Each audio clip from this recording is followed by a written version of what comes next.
नमस्कार सर्व विद्यार्थी मित्र हो. आपण सर्व BA भाग 1चे द्वितीय सत्रातील सर्व विद्यार्थी मित्र हो. सर्व विद्यार्थिनी यांनी कालच्या तासाला फार चांगल्या पद्धतीनं प्रतिसाद दिलेला आहे. खरं तर लाईक आणि कमेंट्सही दिलेले आहेत. आपला ऐच्छिक मराठी हा जो विषय आहे किंवा हा जो पेपर आहे, या पेपरला आपण द्वितीय सत्रामध्ये काल सिलेबसचं स्वरूप आणि एकूणच मराठी साहित्य आणि मराठी भाषेविषयीचं आपल्या मनातलं ओढ आणि आस्था याविषयीचं विचारमंथन केलेलं आहे. मित्र हो, की मागच्या एक दीड महिन्यापूर्वी प्रथम सत्राच्या ऑफलाईन तासासाठी तुम्ही विद्यार्थी आणि विद्यार्थिनींनी मला तासाला फार चांगल्या पद्धतीनं प्रतिसाद दिला. चांगल्या पद्धतीनं तुम्ही चित्रपट आणि त्या कथा ज्या आहेत की ज्यांना आपण भास्कर चंदनशिव यांच्या कथा 6 म्हणतो, ह्या तुम्ही शांत चित्तानं ऐकल्या आणि चांगल्या पद्धतीनं पेपर तुम्ही लिहिलेला निश्चित असणार आहे. आता तो मी तपासणार आहे, त्यावेळेला तुम्हाला त्याच्या बाबतीतले मार्क्स मिळणारच आहेत. पण आता या आपली द्वितीय सत्र सुरू झालेलं आहे आणि आता तुम्हाला समोर जे दिसतंय पाठ्यपुस्तक अक्षरबंध, त्या अक्षरबंधचा अर्धा पुढचा भाग तुम्हाला अभ्यासायचा आहे. लक्षात आलं की द्वितीय सत्रातील ऐच्छिक मराठी याचा अक्षरबंध जे पुस्तक आहे, पाठ्यपुस्तक जे शिवाजी विद्यापीठानं प्रकाशित केलेलं आहे आणि हे पाठ्यपुस्तक आहे. तर तुम्ही बऱ्याच जणांनी हे पाठ्यपुस्तक बघितलं असेल. तर या पाठ्यपुस्तकातील अर्धा भाग आपण आता अभ्यासायचा आहे. कसं आहे विद्यार्थी मित्र हो, मानवी जीवन एक नाजूक वेल आहे. जीवनातील सारी सुखे त्या नाजूक वेलीवर फुलणारी फुले आहेत. भावनेच्या शीतल जला वाचून ती वेल कधीही फुलत नाही. नुसत्या बुद्धीच्या उन्हानं ती वेल सुकून जाते. असं वि. स. खांडेकर काव्यमय भाषेमध्ये कवी एका कादंबरीमध्ये बोललेले आहे. मनाचा मुक्त आविष्कार किंवा माणसाचं जगणंच एक वेगळ्या प्रकारचं काव्य आहे. एखादं चित्र जर आपण पाहिलं तर त्या चित्रातून ज्या भावना व्यक्त झालेल्या असतात त्यासुद्धा काव्यमय, खरं तर ते बोलकं म्हणण्यापेक्षा ते एक निशब्द चित्र असतं. म्हणजे कविता, ते कवितेच्या जशा भावना असतात तशाच पद्धतीच्या असतात, फक्त ते निशब्द चित्र असतं. आणि एखादी कविता ज्या वेळेला आपण वाचायला लागतो त्यावेळेला ते बोलणारं चित्र असतं. आणि म्हणून या कवितेचा आणि जगण्याचा कुठंतरी भावनिक संबंध आहे. कविता म्हणजे मुक्त मनाचा आविष्कार आहे. चित्रपटातलं गाणं आपल्याला आवडतं, चित्रपटातलं गीत आपल्याला भारावून टाकतं.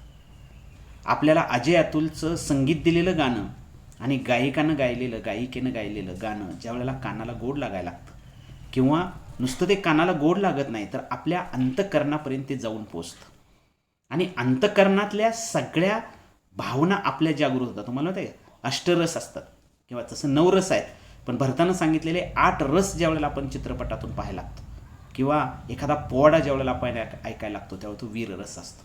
एखादं शृंगार रस व्यक्त जाणारं प्रेमाचं गीत, प्रीतीचं गाणं ज्यावेळेला आपण सैराटमधलं ऐकायला लागतो किंवा पाहायला लागतो त्यावेळेला त्याच्यातलं आपल्या मनातल्या प्रीतीच्या भावना जागृत होतात, तो शृंगार रस असतो. एखाद्या करुण रसाचं गाणं ज्या वेळेला आपण ऐकायला लागतो तेव्हा आपल्या मनातल्या दुःखी भाव जागृत होतो. आणि म्हणून एखादा परमेश्वराविषयीचा भाव ज्या वेळेला व्यक्त व्हायला लागतो त्यावेळेला तिथं भक्तिरस साकार झालेला असतो. संतांची कविता, तुकोबांचा अभंग हा आपल्या मनातनं व्यक्त होतो. हे आपल्याला मी का सांगायला लागलेलो आहे, सध्या कोरोनाचा काळ आहे. माणसाला एका वेगळ्या अनामिक भीतीनं ग्रासलेला आहे. अशा परिस्थितीमध्ये वातावरण गढूळ असताना किंवा समाजामध्ये एखादी गोष्ट आजूबाजूला ज्या वेळेला दुःखद घडते त्यावेळेला आपल्याला सुद्धा थोडी अनामिक भीती वाटायला लागते किंवा काळजी वाटायला लागते. अशा परिस्थितीमध्ये कोणत्याही प्रकारचा विचार न करता तुम्ही सातत्यानं एखादं पुस्तक घेऊन जर वाचत राहिला, एखादे चित्रपट जर पाहायला लागला, एखादी गाणी जर तुम्ही या यूट्यूबवरची ऐकायला लागला तर तुमचं मन हलकं होतं. आणि म्हणून आता टी व्हीवरच्या बातम्यापेक्षा, वर्तमानपत्रातल्या असणाऱ्या कोरोनाच्या बातम्यापेक्षा आपल्याला आपलं मन आनंदी आणि उत्साही कसं राहील या दृष्टीनं तुम्ही जर विचार करायला लागला किंवा समाज जर आला तर आपलं नक्की आपल्याला आयुष्य वाढणार आहे. शेवटी रोग काय किंवा एखादा विषाणू काय भीतीपोटी जास्त तो चाल करतो आणि त्याच्यावर मात करायची जर आपल्याला असेल तर आता विद्यार्थी मित्र हो, तुम्ही या ऐच्छिक मराठीच्या कविता आणि हे माझं जे लेक्चर आहे किंवा याच्यामध्ये मी सांगितल्या सगळ्या गोष्टी आहेत त्या दररोज तुम्ही एक अर्धा तास किंवा 20-25 मिनटं जर तुम्ही ऐकलं तर तुमच्या मनात एक वेगळ्या प्रकारचा उत्साह आणि आनंद नक्कीच आहे. काय आहे की जगणं माणसाचं जे आहे ते एक वेगळं आहे. प्रत्येक माणसाची जगण्याची पद्धत वेगळी आहे. प्रत्येक माणसाला कुठल्या तरी गोष्टीविषयीची आवड आहे. प्रत्येक माणसाचा उत्साह जो आहे तो कुठल्या तरी एका वेगळ्या नक्की घटनेमध्ये प्रसंगामध्ये दडलेला आहे. अशा वेळेला आपल्या स्वतःची आवड आणि आपल्या स्वतःच्या मनातलं आकर्षण याविषयीची ओढ आणि जाण आपल्याला झाली पाहिजे, जाणीव झाली पाहिजे.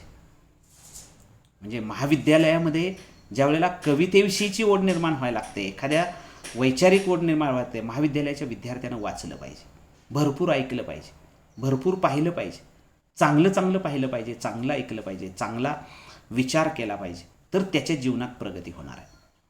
आपली प्रगती कशावर अवलंबून असते? आपल्या जीवनातला सर्वश्रेष्ठ आनंद कोणता असतो किंवा आपला जीवनाची प्रगतीची वाटचाल कशा अर्थानं चालू असते? तर आपण काय करतो, काय खातो, काय विचार करतो, काय कष्ट करतो, काय राबतो, कोणत्या पद्धतीने काय वाचतो याच्यावर सगळं अवलंबून आहे. आणि म्हणून मित्र हो, कष्टाळू प्रवृत्ती तुमची असली पाहिजे. विद्यार्थी ज्यावेळेला कष्ट करतो, राबतो, त्यावेळेला तो IAS होतो, तहसीलदार होतो, क्लास 1 होतो, क्लास 2 होतो. तो प्रचंड वाचन आणि अभ्यास करतो. विद्यार्थी ज्यावेळेला राबतो, कष्ट करतो, त्यावेळेस तो भरती होतो.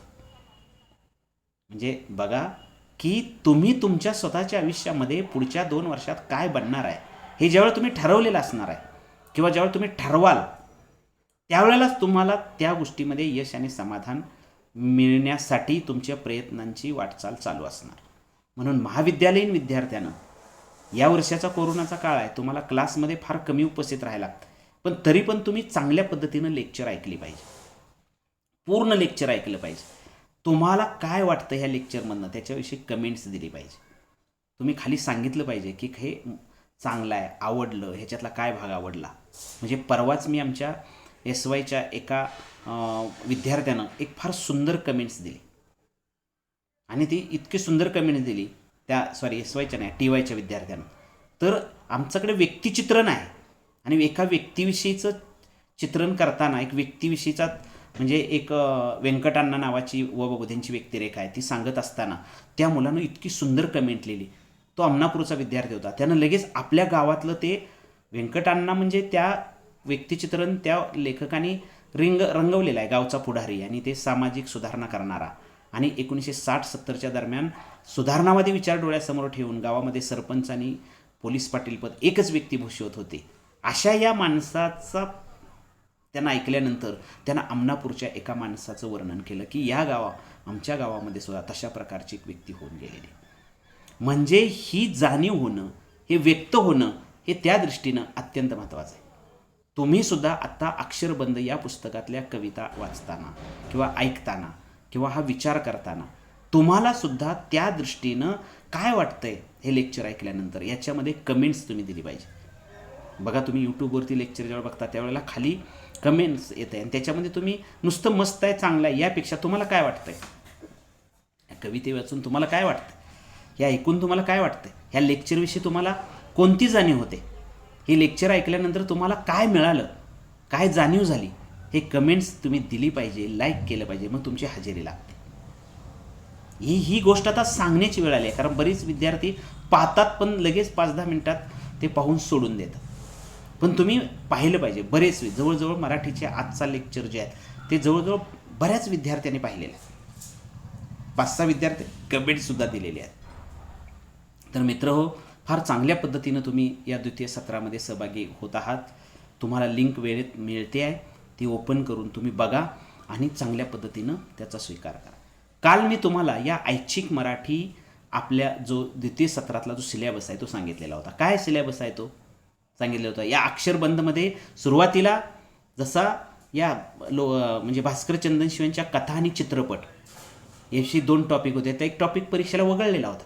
3 टॉपिक होते, एक चित्रपटाचा आणि 6 कथांचा 2 टॉपिक. तसं आत्ता याच अक्षरबंध पुस्तकातल्या अर्ध्या भागात पुढं तुम्हाला लोकनाथ यशवंत नावाचा कवी आहे आणि त्याचं बाकी सर्व ठीक आहे नावाचा कविता संग्रह आहे. या कविता संग्रहातल्या निवडक कविता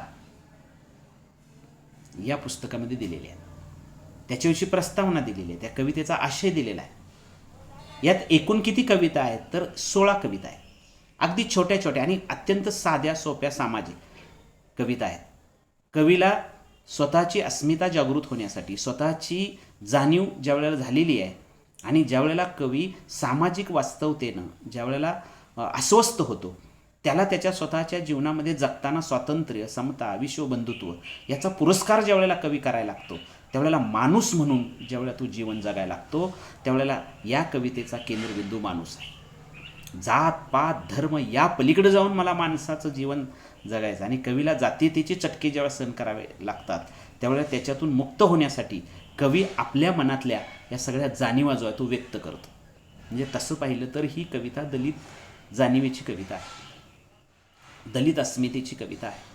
दलितांना स्वतःच्या जाणीवेतून जे स्वातंत्र्य प्राप्त डॉक्टर बाबासाहेब आंबेडकरांच्या विचारानं जे झालेलं आहे आणि त्याला समाजाविषयीचा जो असंतोष समाजामध्ये आहे, समाजामध्ये जी विघ्न प्रवृत्ती आहे, समाजामध्ये उचनीच मानण्याची जी प्रवृत्ती आहे, याच्याविषयी कवी संताप आणि चीड व्यक्त करतो.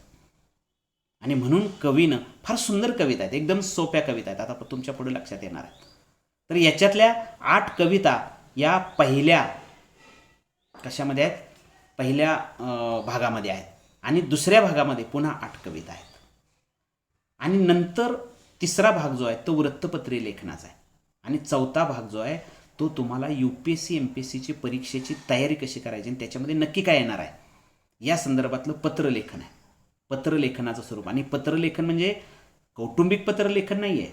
आता सगळं हे जे ऑफिशियल पत्र व्यवहार जो कसा केला जातो, पत्रलेखनाचं आता स्वरूप काय, ई पत्र व्यवहार, ईमेल पत्रव्यवहाराचं स्वरूप कसं आहे आणि ते प्रात्यक्षिकसुद्धा त्याचं आहे. समजा हे पत्रलेखन तुम्ही एखाद्या नगरपालिकेमध्ये देताय, कॉलेजला एखादं पत्र तुम्ही लिहिणार आहात, ऑफिशियल पत्रलेखन कसं करायचं, तक्रार अर्ज कसा करायचा, विनंती अर्ज कसा करायचा, अभिनंदनपर पत्र कसं लिहायचं, त्यानंतर तुम्ही बोनाफाईट मागण्यासाठी तुम्ही अर्ज जो करता ते सुद्धा एक पत्रव्यवहाराचा प्रकारच आहे. कॉलेज तुम्हाला पत्रव्यवहार कसं करेल, तुम्ही कॉलेजचे पत्रव्यवहार कसा कराल, म्हणजे ऑफिशियल पत्र कसं लिहायचं, त्याचा मायना कसा लिहायचा, त्यात मजकूर कसा लिहायचा, याविषयीचं जे विवेचन आहे ते तुम्हाला मी चौथ्या टॉपिकमध्ये करणार आहे. म्हणजे पत्रलेखनाचं स्वरूप हे अ मध्ये आणि ब मध्ये आकलनाचं स्वरूप उतर. आता हा सिलेबस थोडा फार उशीर आपण शेवटचा टॉपिक घेणार आहे, कारण कदाचित येणाऱ्या परीक्षा ऑब्जेक्टिव्ह असणार आहे दुसऱ्या सत्राची 25 ऑब्जेक्टिव्हची आणि कदाचित असणार आहे. तर त्यावेळेला ह्या मागं जसा आता चौथा टॉपिक वगळलेला होता आणि 3 टॉपिकवरच विचारलेलं होतं, तसं काही होण्याची शक्यता आहे का आपल्याला माहीत नाही. पण तरी पण 4 टॉपिक आपल्याला घ्यायचे आहेत. आता पहिले 3 टॉपिक घेईपर्यंत काय निर्णय होते ते समजणार एकंदरीत आहे. तर पहिल्या भागामध्ये लोकनाथ यशवंतांच्या बाकी सर्व ठीक आहे या कविता संग्रहातील निवडक 16 कविता पहिल्या आणि दुसऱ्या भागामध्ये 8 अशा आहेत. आणि त्यानंतर तिसरा भाग वृत्तपत्रीय लेखनाचा आहे. वृत्तपत्र लेखनामध्ये तुम्हाला काल मी थोडंसं म्हणजे सिलेबस विस्तारानं सांगता थोडंसं पुढच्या 2 टॉपिकविषयी फार कमी प्रमाणात सांगितलेलं होतं. आणि म्हणून बातमी लेखन, अग्रलेख, वाचकांचा पत्रव्यवहार, नाटक आणि चित्रपट या दोन्हींचं परीक्षण या वर्तमानपत्रामधले हे विभाग असतात. तुम्ही दररोज वर्तमानपत्र किती वाचता मला माहीत नाही, आपण वाचतो, बऱ्याच जणांना वर्तमानपत्र माहीत आहे, पण त्या वर्तमानपत्रामध्ये जे विभाग असतात, वर्तमानपत्रामध्ये लेखनाचे जे भाग पाडलेले असतात, काय असतात, पहिल्यांदा वर्तमानपत्रामध्ये सगळ्यात महत्त्वाचं स्थान असतं ते बातमीला. मग त्या बातम्या वेगवेगळ्या प्रकारच्या असतात, राजकीय असतात, सामाजिक असतात, शैक्षणिक असतात, शेतीविषयक असतात, वेगवेगळ्या प्रकार, चित्रपटाविषयीचे असतात, त्याची पानं ठरलेली असतात. सकाळ वर्तमानपत्र जर तुम्ही काढलं तर जिल्ह्याची बातमी, शहराचे पान एक असतं, ग्रामीण परिसरातल्या वेगवेगळ्या बातम्या असतात, त्याचे उपलब्ध असणारे फोटो असतात. बातमीत पुन्हा प्रकार आहेत, निवेदनात्मक बातमी म्हणजे कुणी बोललेलं आहे त्याच्यावर बातमी, वर्णनात्मक बातमी, ॲक्सिडेंटची बातमी असेल तर ती वर्णनात्मक असते, तर हे सगळं ज्या वेळेला आपण समजून घेतो, आता बघा हा मराठी साहित्याचा किंवा मराठीतला हा जो अभ्यास सगळा आहे तो UPSC MPSCच्या अभ्यासक्रमासाठी अत्यंत महत्त्वाचा आहे. का तर UPSC MPSCला मराठीचा स्वतंत्र पेपर आहे, इंग्रजीचा एक स्वतंत्र पेपर आहे, मराठीचा एक स्वतंत्र पेपर आहे. मी काय म्हणतोय, तुम्ही सिलेबस सगळा काढून बघा. मराठी भाषेला एवढं वेटेज दिलेलं आहे, साहित्य, मराठीचं व्यावहारिक मराठी, मराठीचं निबंध लेखन, मराठीचं व्याकरण, हे सगळं ॲटोमॅटिक यात मदत आहे. म्हणून TYBAच्या सगळ्या अभ्यासक्रमापर्यंत तुम्ही ज्या वेळेला पोचाल त्यावेळेला त्याच्यातलं बराच अभ्यास तुमचा त्या निमित्तानं होऊन जातो. आणि म्हणून त्या दृष्टीनं सिलेबससुद्धा इथं तयार केलेला आहे. म्हणजे 50% सिलेबस हा साहित्यावर आहे, म्हणजे कथा किंवा कविता यावर पद्धत, आणि 50% सिलेबस हा UPSC MPSCच्या किंवा स्पर्धा परीक्षेच्या अभ्यासक्रमाच्या दृष्टीनं आहे. म्हणजे उपयोजित आणि स्पर्धा परीक्षेचे लेखन, पत्रलेखन, आकलन हे काय असतं, किंवा वृत्तपत्रे लेखन, किंवा रेडिओवरचं श्रुतिका लेखन, किंवा एखाद्या TV वर सिरियल जे चालू आहे त्याच्यामध्ये तुम्ही स्किट लेखन, आता तुम्ही महाराष्ट्राची हास्य जत्रा पाहताय असाल, किंवा हवा येऊ द्या हा जो चॅरिटी शो बघत असाल, तर त्याच्यामध्ये ते स्किट लिहिलं जातं अगोदर. म्हणजे ते 15-16 मिनिटाचं किंवा अर्ध्या तासाचं किंवा 1 तासाचं ते नाटक लिहिलेलं असतं, तो प्रसंग लिहिलेला असतो, ते जागा काढलेल्या असतात, त्याच्यात पंच सराव केलेला असतो. त्याच्यात जे असतात, म्हणजे पंच म्हणजे विनोद, एखादा प्रसंग. महाराष्ट्राच्या हास्य जत्रेमध्ये तुम्ही बघा 10, 12, 15 मिनिटाचं स्किट असतं, आणि ते स्किट म्हणजे छोटीशी लघु नाटिका एखाद्या विषयावरती, 1-2 पात्राची, 3 पात्राची, चौघांची, अशी ती असते. हे लिहिणं सुद्धा एक स्किल आहे, आणि ती त्या दृष्टीनं आवड निर्माण ज्या वेळेला होते. आता ग्रामीण भागातले सगळे तरुण TV वरती जिद्द आणि चिकाटीच्या जोरावर ज्यावेळी तिथं पोचतात त्यावेळी त्यांच्या मनामध्ये एक वेगळ्या प्रकारचं त्यांचं प्रगती आणि त्यांचा ते स्वतः इतकं स्ट्रगल करतात आणि तिथंपर्यंत जाऊन नक्की पोचतात. मग त्याच्यासाठी त्याची धडपड महत्त्वाची आहे. महाविद्यालयामध्ये सुद्धा तुम्ही ज्या वेळेला नुसतं हे पुस्तकी ज्ञान घेऊन किंवा हे विषय घेऊन, त्याच्यापेक्षा महाविद्यालयामध्ये युथ फेस्टिवल, आता हे तुम्ही काय झालं आहे FYBAला तुम्ही आहात, आणि यावर्षी सगळा भाग जो आहे तो रेग्युलर तुमचा काहीच झाला नाही. NSS, NCC किंवा युथ फेस्टिवल किंवा गॅदरिंग जे म्हणतो आपण, पारितोषिक वितरण, त्याच्यामध्ये तुम्ही वेगवेगळ्या कला ॲक्टिव्हिटीमध्ये भाग घेणं, ज्याला जी आवड आहे ते मॅगझिनमध्ये लिहिणं, आपल्या महाविद्यालयातल्या असणाऱ्या वार्षिकांकासाठी लिहिणं. तुम्हाला काय वाटतं? तर गेल्या वर्षी आणि यावर्षीसुद्धा बरेच लेख आलेले आहेत. निबंध स्पर्धेमध्ये मुलांनी भाग घेतला, पण तुम्ही फार कमी प्रमाणात, 1 महिना 1.5 महिना, जास्तीत जास्त 2 महिन्यापर्यंतच तुम्ही कॉलेजमध्ये आला, आणि तेवढ्या काळामध्ये तुम्हाला फार कमी प्रमाणात फक्त शिकायला मिळालं. पुन्हा पुढचा मार्चमध्ये प्रॉब्लेम एकंदरीत ह्या कोरोनाचा झाला, आणि त्यामुळं की आपण थोडंसं बाजूला गेलो. पण काही का असे ना मित्र हो, की तुम्ही चांगल्या पद्धतीनं परीक्षा दिलेली आहे, आणि आताही तुम्ही चांगल्या पद्धतीनं परीक्षा देणार आहात. त्याच्यासाठी हे सगळे विषयांचे व्हिडिओ तुम्ही आवर्जून चांगल्या पद्धतीनं ऐकले पाहिजेत, पाहिले पाहिजेत. हा आपला ऐच्छिक मराठीचा जो सिलेबस आहे तुम्हाला सांगितलेला आहे, आत्ता कालही सांगितलेला आहे. काय? लोकनाथ यशवंतांच्या समोर जे दिसतंय, लोकनाथ यशवंत नावाचा 1980 नंतर लिहिणारा कवी आहे नागपूरचा, आणि तो लिहितो त्यावेळेला त्याची कविता कोणत्या पद्धतीने, लोकनाथ यशवंतांचं व्यक्तिचित्रण, लोकनाथ यशवंतांचे कविता संग्रह, त्यांचा बायोडाटा, परिचय उद्या आपण घेणारच आहे उद्याच्या तासाला, आणि त्यांच्या बाकी सर्व ठीक आहे मधल्या कवितांचा आशय आणि अभिव्यक्तीसुद्धा बघणारच आहे. हे 2 टॉपिक चांगल्या पद्धतीने आपण पुढच्या 15 दिवसात संपवायचेच आहेत. त्यानंतर 3रा टॉपिक वृत्तपत्र लेखनाचं, बातमी, अग्रलेख, वाचकांचा पत्रव्यवहार, नाटक, चित्रपरीक्षणे, एका टॉपिकमध्ये 4 मुद्दे बघायचेच आहेत आपल्याला, आणि नंतर 4थ्या भागामध्ये पत्रलेखन आणि आकलन हे पण बघायचं आहे.